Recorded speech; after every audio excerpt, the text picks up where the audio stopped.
First of all, the higher vision of Vedic understanding is we see everything as the energy of the Supreme Being. If we can see the divine in all of life, meaning in all beings, we must understand that there is a way of conducting business between each other that upholds and advances our perception of this.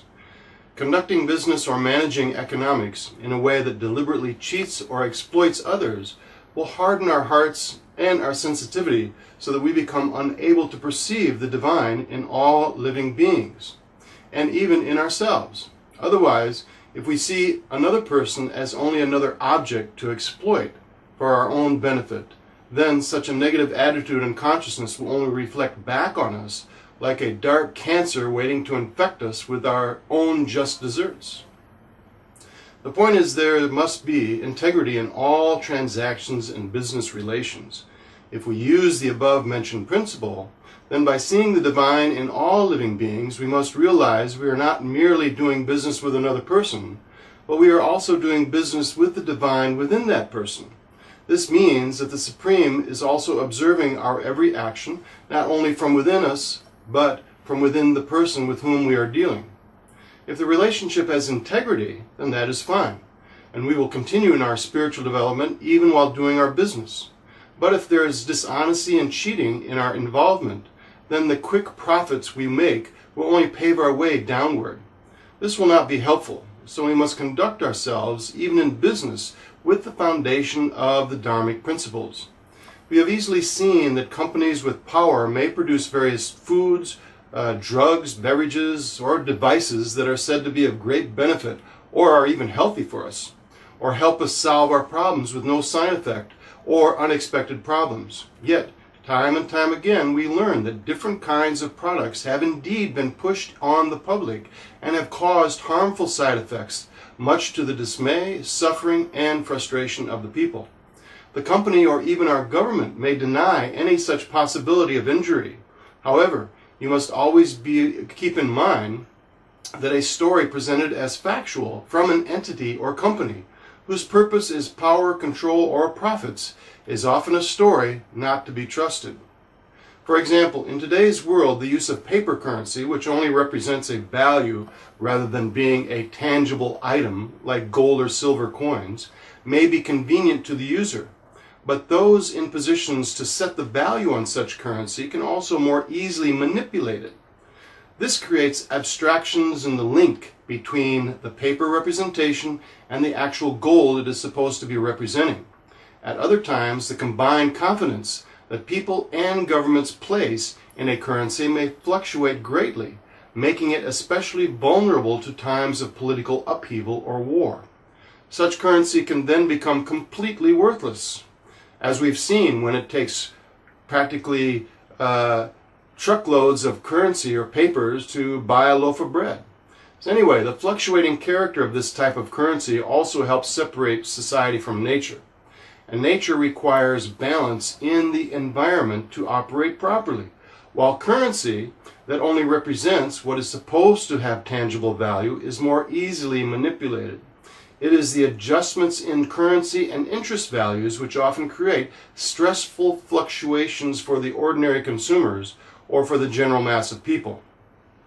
People who are most implicated in these fluctuations are less likely to advance economically as those who are in positions to claim profits from the same adjustments or manipulations in the markets and economy. This is the difference between those involved in the global monopoly game, which is artificially propped up, as we've been seeing quite a bit lately, and those that are depending on real values such as the gold standard or genuine real estate values. In this way, the gold standard currency is based on falsehood, as we see presently, because the currency does not actually represent the reserved gold, or it is disconnected from any standard at all, and becomes fiat money, or which is basically fake money. Because the money value is inflated, prices on commodities rise. The only way to reduce inflation and have an honest currency is to use that which has intrinsic value, such as when trading something of equal value, as in bartering, or using real currency like gold and silver coins. That is an honest system. So real prosperity flourishes on the natural gifts of nature, or God's gifts to us. Villages and towns and their local economy will flourish when there is plenty of grains, vegetables, herbs, trees full of fruits, rivers flowing with fresh and clean water, and hills full of minerals. When this is the situation, there will be plenty for everyone. If society has sufficient natural resources in this way, then why should it endeavor for huge industrial complexes that require the labor of numerous men by sending them into dark factories where they spend their lives in exchange for inflated dollars, and then have to pay a sizable portion of their earnings for government taxes? Industry produces so many items that are in demand only because of the advertising they show to convince people that they need to purchase them or that particular item in order to be happy. Essentially, the more society depends on artificial necessities, the more vulnerable it becomes to artificial crises. Thus, civilization suffers and the economy slows whenever there is not enough oil, gas, electricity, or when the prices of such modern commodities become too high. When there is a loss of oil, gas, and other such necessities, or when there is an electrical blackout, for example, so many activities are forced to stop, or at least slow down. Plus, so many machines and appliances are but recent inventions, but now we have become so dependent on them that without them we think we can no longer function. Thus, people become trapped ever more deeply in the struggle to earn more money to buy more things that they are convinced they require to live happily and comfortably. In this way, they are tied and enslaved to a system whose goal is profits rather than really benefiting society. In such a system, humanity loses its sensitivity for their finer intellectual development and has no time and no taste, for that matter, for any spiritual pursuits, except possibly for the most elementary levels of moral standards. Today's economic system is a means of keeping you under control, preoccupied by the bills you have to pay. This is an old system of stifling people's ability to make choices, or sometimes against the present establishment, or alternative lifestyles that would be more beneficial to them, or whatever the case may be. But the point is, it limits your ability to choose options of various lifestyles or even alternative ways of doing things. It limits your field of possibilities. How? By forcing you to confine yourself to a system wherein you work for the almighty dollar to pay for the basic necessities of life. And you often are usually forced to do this by working for the profits of others in whatever business or industry that will hire you. And even if you are, say, your own boss or a professional like a doctor or a lawyer, you still have to be licensed and work within the system under the fear of losing your license if you do not cooperate or act as they expect. In other words, the time you have to think about and engage in alternative lifestyles or higher levels of philosophical thought or alternative forms of government or spiritual practice is quite limited when you have to make sure you have the money to pay for everything you need to exist. And these may include money for the payments on your mortgage or rent, your phone bill, your heat, your food, your tax payments, your car payments, property and health insurance for the unexpected, whatever might happen, or your children's care and education, your business license, and pretty soon we may be taxed for air and water as well. And of course, don't forget your electricity, so that you, after a long, hard day at work, when you want to simply come home and rest, you can do so with some pleasant or even brainless entertainment on your television. That can add up. All these expenses and bills can add up to a lot of money that you need to earn just to live. Then, of course, by plugging into the media, like television, that becomes the trigger in your mind for the kind of material desires that you wish to achieve. What you see on television and other forms of media then becomes the motivator for your preoccupation for the standards and desires for what are often unnecessary needs and wants that you feel you cannot live without. Then you are psychologically locked into the present modern economical system, working mostly for someone else's profits, while getting a few things that make you feel like you're accomplishing something. Yes, sir, you are trapped for your whole life in this kind of system. Anyway, that is how it works for most people in the world today, and that is called the middle class or consumer class, while the poorer class cannot even do what we've just mentioned as described. For so many people, once they have a job that allows them to pay all of their bills and keep some apparent balance in their life, they do not want to change. They want to make sure they can continue with what they have. It is the path of so-called security, which often leads to stagnation rather than one's higher potential. This is what leads to the repetitious pattern that is often called making a living but hardly living. Or it is having a job, G-O-B, which many people know represents just over broke. But that is the nature of today's economic system for most people. In this kind of economic system, it gives people opportunity for little else than the struggle to survive. This is why many people have to have 2 or sometimes even 3 jobs just to get by, under the fear that unless they have enough money to make all their payments that they need to make, they may lose their house or apartment or their car or something else. There is an abundance of stress and anxiety in this kind of lifestyle, and some people begin to act in desperate ways. It also keeps people away from attaining their spiritual potential, and society then becomes more godless and chaotic, misguided by leaders who either do not know what they are doing or who purposely try to keep people stifled by design. This is not the purpose of human existence. The point is, as I previously mentioned, the more dependent you will become to artificial necessities, the more vulnerable you become to artificial crises, which is the basis of what we have today. Let's refer to one example, and that is years ago, everything went on without the fiat money system that we have today. As it is now, the fiat money, which is not based on anything truly tangible, is falsely propped up until it cannot go on, like a pyramid scheme that it is, and then the media makes everyone think that everything will collapse without more centralization, more bank bailouts, more financial contributions from participating countries to keep things afloat, which is based on the taxes that are forced out of the citizens to meet these debts and bailouts. So the question is this real? No, it is all fake. And that's the only thing that will fail, ultimately, that which is fake or that which is false. Everything else will continue. But this is the system that keeps you slaves to your limited choices and to the elite, or those far above the middle classes who seem to make the decisions. Until the present system does collapse or change, and we can put something else in its place, we remain the slaves of those who keep this system going. The Vedic system, however, was for freeing people from this repetitive cycle of working for few rewards and unnecessary requirements.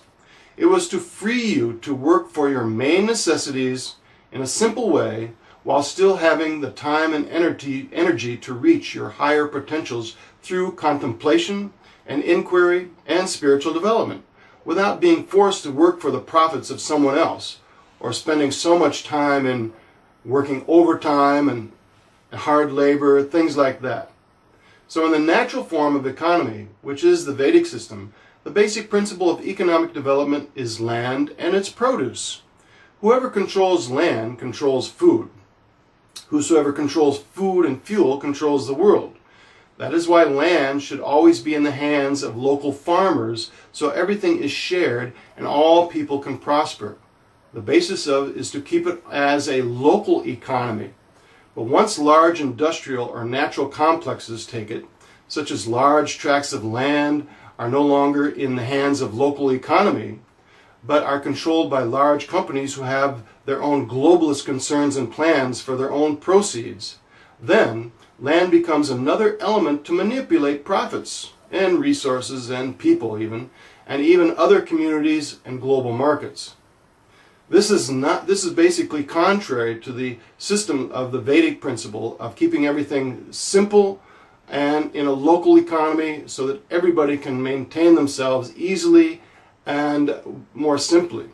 But history has shown that such companies are often, the globalist companies, are connected with crooked politicians or their networks that want more and more power and control.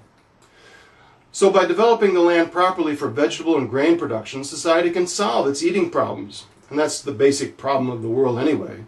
By producing enough cotton, wood, minerals, and additional resources from the land, humanity can work out its economic problems without depending on an artificial economic or political system. Those who do become wealthy by honest means can more easily acknowledge his or her opulence as gifts from God. Thus, one's business, if done morally, can be a way of invoking the principle of Dharma, Vedic Dharma. Such gifts or blessings also come in the form of one's own intelligence or ingenuity for devising wholesome ideas and needed products for the benefit of others, and from which one's business will expand. Thus, without the blessings of God in every way, we cannot progress or be happy. All things from wealth, health, good birth, beauty, good education, etc., are all examples of gifts from God.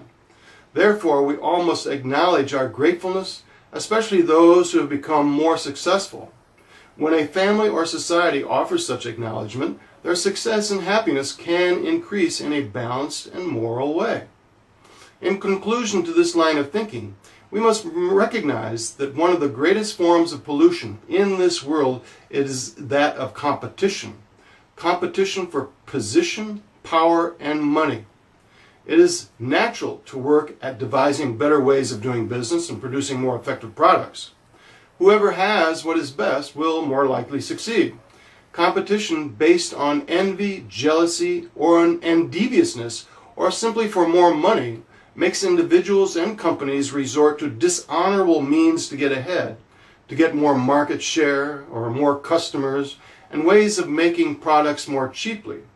This also adds to social stress by forcing people to increasingly think in terms of growing profits and income, lowering expenses in any way possible. Thus, this takes away from the peace in the world and often adds to the pollution in the environment by using resources in less eco-friendly ways. Because we have forgotten our true spiritual nature, we are stressed and crying over small and unimportant problems that have little to do with our real identity as spiritual beings. Because such difficulties are not connected to who we really are as spiritual beings, they actually have little relevancy to our spiritual nature, which is our real identity. But because we are so attached to our temporary and bodily identity, we are affected so much by these ephemeral and superficial troubles. This is not how we are meant to proceed through life. We should not get entangled in such a way in this illusion. It wastes our time and distracts us from the things that matter most. We may have so much technological progress and have numerous facilities added to our comforts of life, yet we can see so many people suffering in this world. This is primarily because money and people who are greedy for money rule most of the world. Not everyone is cruel, but who cannot see how the misery of many people in this world is caused by the greediness of others? The corrupt politicians and rulers in various countries have created so much trouble that most all of the torment of people who are poor, starving, or even being slaughtered or tortured as political prisoners, or even enslaved into prostitution to do the wicked bidding of others, has been due to the unending selfishness and greed for money and power.